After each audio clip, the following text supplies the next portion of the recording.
नेपाल रे अशांति लगी रही बेले एवं कलिकता सोनागाछी रे देहजीवी मानक उपरे तार प्रभाव पड़ी।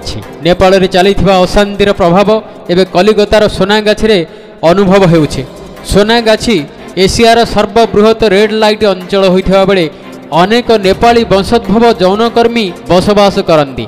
एवं नेपाल रे राजनीतिक अस्थिरता लगी जुगु सेमानंक परिवार सहित जोगाजोग करि पारुनाहांती। नेपालर राजनीतिक अस्थिरता एवं भयंकर विद्रोह रूप नेला परे प्रधानमंत्री केपी शर्मा ओली मंगलवार दिन बाध्य होई तांक पदरु इस्तीफा दैछंती। प्रतिवादकारी माने वरिष्ठ नेतांक घरे निया लगै देबा सह दलीय कार्यालय रे आक्रमण करिछंती। संसद रे भंगारुजा करिछंती एवं शासक दल गुडी दोहलाई दैछंती। यह ओली सरकार द्वारा लागू करा जाइथिबा विवादीय सोशल मीडिया प्रतिबंधक सहित आरंभ होइतिला, जहाँ व्यापक जन आक्रोश सृष्टि करितिला। नेपालर परिस्थिति एवं कोलकाता पर प्रभाव पकाइछि। विशेषकर सोनागाछी रे जोंठारे नेपाली महिला मानकर एक अंश एबे भी वेश्यावृत्ति लिप्त अछंती, मात्र यह भी सत जे गत किछि वर्ष मध्य सेमानक संख्या ह्रास पाइछि।